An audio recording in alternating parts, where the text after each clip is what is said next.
It is still funny because of the timing, and a frequent visitor, along with Jim Fowler, is... What if I told you that one of Johnny Carson's favorite guests wasn't a famous comedian, but someone who brought wild animals that urinated on him live on air? Why did Wayne Newton storm into Carson's office threatening physical violence? And which legendary performer made Carson so emotional during his final show that viewers still talk about it decades later? For 30 years, Johnny Carson dominated late-night TV with The Tonight Show. Night after night, millions of viewers watched the witty banter and the legendary guests who occupied his iconic couch. Johnny Carson, destined to be late-night television's king, was born on October 23, 1925, in Corning, Iowa. According to the document, at age 12, he found a book on magic and sent away for a magician's kit. He started performing at age 14 as the Great Carson for $3 per show at local clubs. After serving as a communications officer in the United States Navy during World War II, Carson utilized the GI Bill and attended the University of Nebraska, graduating in 1949 with a degree in radio and speech. By 1962, NBC finally prevailed in convincing Carson to host The Tonight Show, a move that rewrote television history forever. But before we reveal his favorite guests, let's talk about one of his most shocking feuds. Did Wayne Newton really threaten to physically assault Johnny Carson in his own office? Now, let's reveal those 10 guests who were loved the most by Johnny Carson. Number 1. Steve Martin. Steve Martin was not merely another comedian who came by Carson's couch.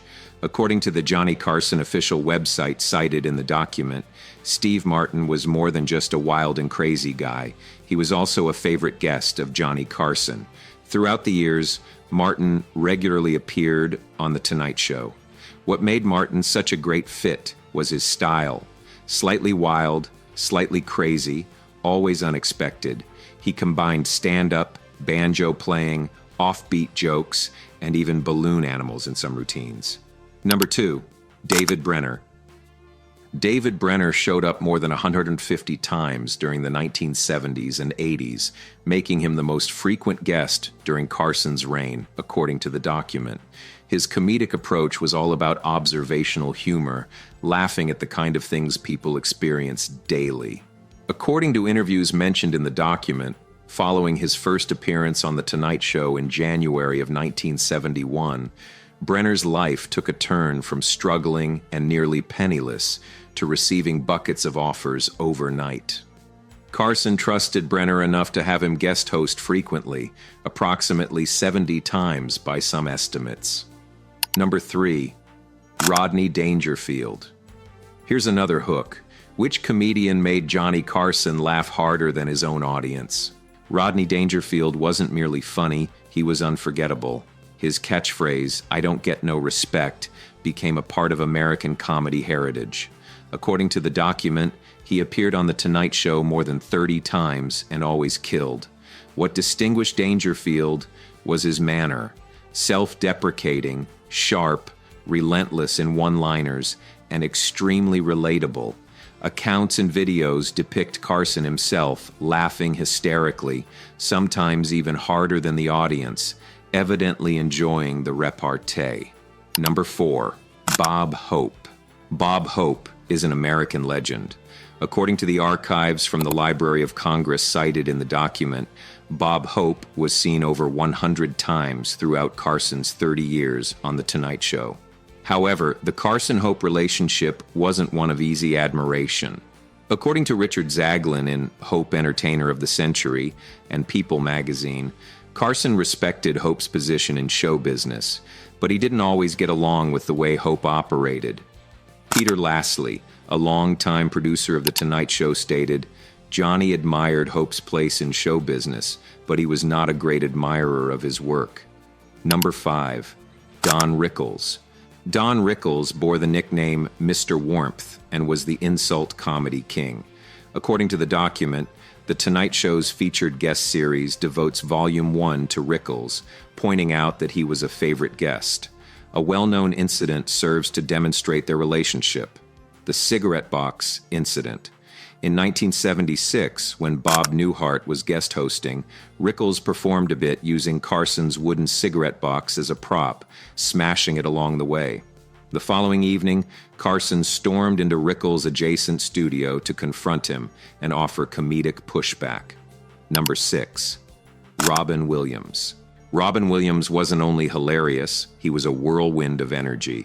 As the featured guest series on the Johnny Carson official website states, according to the document, Williams was a guest on The Tonight Show 9 times. His initial appearance in 1981 is the stuff of legend. Most revealing, on May 21st, 1992, just before Carson's penultimate show, Robin Williams was selected as one of his last 2 guests, indicating how much Carson esteemed him. Number 7. Tony Randall. Tony Randall had made approximately 105 guest spots on Carson's show, more than nearly any other celebrity, according to the document.